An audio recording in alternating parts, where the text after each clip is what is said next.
I would appraise this book actually at about $40,000.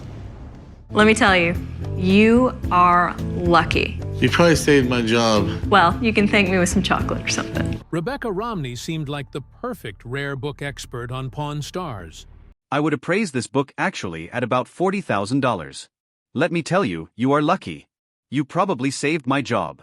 Well, you can thank me with some chocolate or something. Rebecca Romney seemed like the perfect rare book expert on Pawn Stars. Calm, smart, and trusted by Rick Harrison himself. But in 2014, everything changed. A stolen book worth $40,000 appeared on the show. Then the FBI stepped in and questioned Rebecca about how stolen books made it onto national TV.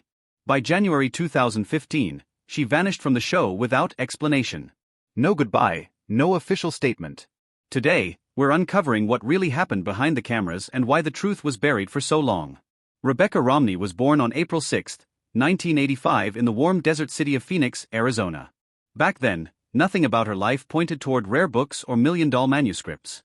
In fact, she once joked that old books were boring relics for old men. Her dream was to become a philosopher, or maybe a translator. She loved languages, ideas, and deep conversations, things that had nothing to do with the auction world she would one day dominate. At 18, she went to college thinking she'd spend her life in classrooms. By 22, she had mastered 5.5 languages: English, French, Japanese, Latin, Ancient Greek, and even some Old English. She taught herself by studying for 12 hours a day. She once translated a 300 BC Greek papyrus for a university exam and aced it. Professors were shocked, and her skills would later help her uncover forgeries that could have cost collectors millions. Between 2003 and 2007, she studied philosophy and classical studies at Brigham Young University. While her classmates were choosing safer majors, Rebecca was busy debating free will in 4-hour seminars and decoding ancient texts in their original forms. She took extra classes, pulled off a perfect GPA, and graduated with honors. Her thesis involved comparing 2th-century Greek fragments of Plato's Republic. Nobody knew it then, but this strange mix of philosophy and ancient language was preparing her for something incredible. In 2007, just after graduation, she made a mistake that changed her life. Rebecca applied for what she thought was a basic management job at Bowman Rare Books in Philadelphia. But when she walked into the interview, she realized she'd misunderstood the job posting. It was for a rare book specialist, something she knew nothing about. She almost walked out. Instead, she stayed, admitted she had no experience, and got the job anyway. Her language skills caught their attention, and that was enough. Within months, she was handling books worth more than most homes: a Shakespeare folio from 1623, a page from the Gutenberg Bible, first editions of Isaac Newton's Principia Mathematica. She was thrown into a world where one mistake could cost a fortune. By 2010, just 3 years later, she was promoted to gallery manager in Las Vegas. She was 26. By 2013, at age 29, she became the youngest senior director in the company's history. That role gave her control over catalogs, auctions, and private sales totaling over $10 million a year. One of her clients paid $300,000 for a book printed in 1472. And she wasn't just good at selling. She was uncovering fakes no one else could spot. Rick Harrison didn't find Rebecca Romney through a casting call. He already knew her. Back in 2007, she joined Bowman Rare Books when they opened a location in Las Vegas. By 2010, she was running the place. Rick had been running gold and silver pawn since 1989. And the world of rare books and antiques in Vegas wasn't that big. Their paths crossed at local events, through mutual contacts, and through a shared obsession with history. So when Rick needed someone who truly understood old paper, not just books but documents, signatures, handwriting, he didn't ask producers to find an expert. He picked up the phone and called her. That call led to her first appearance on Pawn Stars in 2011, not as a hired TV personality, but as someone already trusted off camera. Their friendship grew after filming. They even went on double dates. And fans had no idea that the calm book-smart expert on screen wasn't just a good fit, she was handpicked. When she stepped in front of the camera for the first time in Season 4, April 4, 2011, she was handed a stack of Civil War-era papers. Among them was a Confederate bond from 1861 that could be worth $5,000 if real. She examined the paper texture, the ink, even the way it had been printed. In less than 10 minutes, she exposed a forged signature that dropped the value from $10,000 to a few $100. Viewers were glued to the screen. She spoke with confidence, quietly cross-checking details while cameras rolled. By the end of the episode, she wasn't just another guest expert. She was the book lady and she stole the show. Ratings jumped by 15%. From that point on, if the pawn shop got anything made of paper, books, letters, historical documents, Rebecca was the one they called. Between 2011 and 2020, she appeared in around 30 episodes, with her most active run happening in the first 4 years. In that time, she appraised everything from a $2,000 replica of a 1493 Columbus letter to an original broadside of the Declaration of Independence worth $15,000. In 2013, she stunned everyone by authenticating what turned out to be notes linked to Edgar Allan Poe, hidden inside a manuscript thought to be worthless. She even handled 19th-century slave trade papers and explained how to place a value on something so deeply tied to pain and history. By 2014, she was doing nearly 3/4 of the show's paper-related appraisals. Some of her calls were hard. She once debunked a fake Shakespeare folio that someone believed was worth 10 grand. It wasn't. What made her stand out wasn't just what she knew. It was how she delivered it. Rebecca never raised her voice. She never looked rattled. She could drop a bombshell like revealing that a $50,000 book was part of a forgery ring from the 1800s and still sound like she was calmly explaining what's for lunch. That became her thing. While other experts made a show of their excitement, she kept everything steady and clear. In 2012, Chumley almost lost his job over a book he bought without checking anything. He paid $500 for a signed copy of Charles Lindbergh's 1927 autobiography. We then called him Mark Lindbergh by mistake. Everyone in the shop thought it was fake. Rick even said if the signature didn't check out, Chumley's next day off would be permanent. Rebecca Romney stepped in again. She pulled out a verified copy and compared the signature, pointing out how Lindbergh had changed his autograph style as he became more famous. Turns out it was real. She valued it at $1,500, triple the price Chumley had paid. Not only was it a solid profit, it also saved Chumley from being fired. One tiny signature turned a near disaster into one of his rare wins.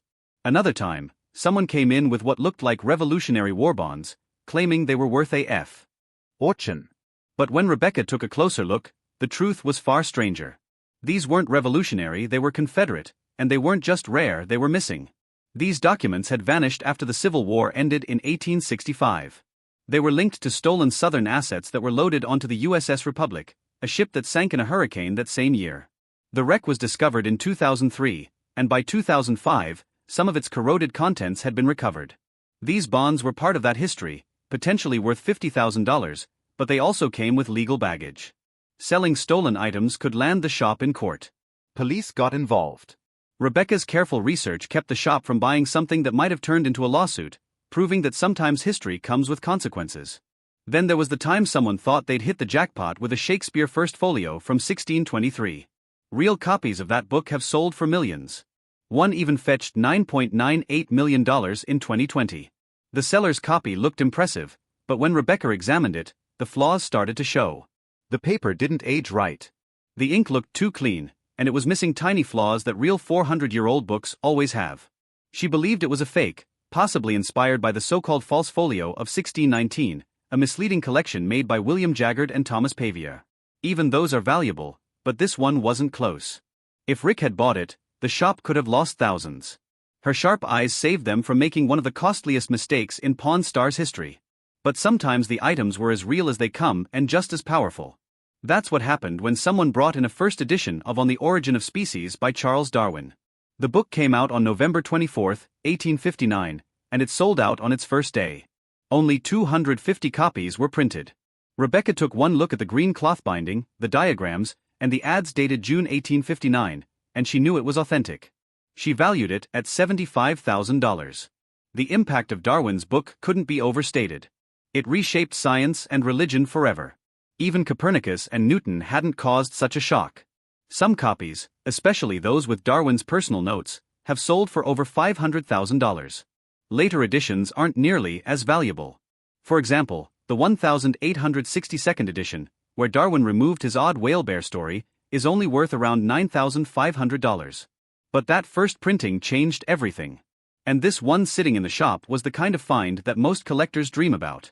Between 2011 and 2015, she became a fan favorite, especially after she evaluated a first edition of Frankenstein in an episode that lit up online forums. That book was worth $20,000, and so was the reaction it triggered. People started calling her the book whisperer, and she quickly gained tens of thousands of followers. Viewers begged producers to give her more screen time. Some even asked for a spin-off. But not everything was perfect behind the scenes.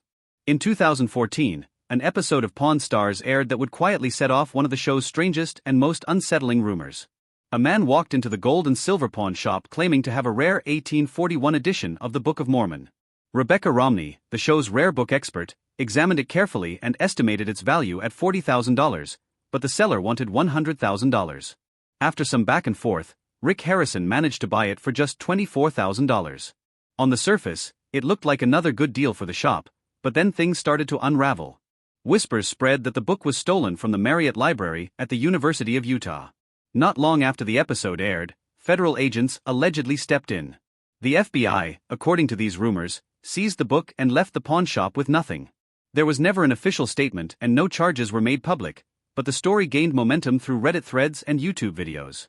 In late 2014, around the time the FBI supposedly got involved, Rebecca Romney was said to have been questioned by federal agents.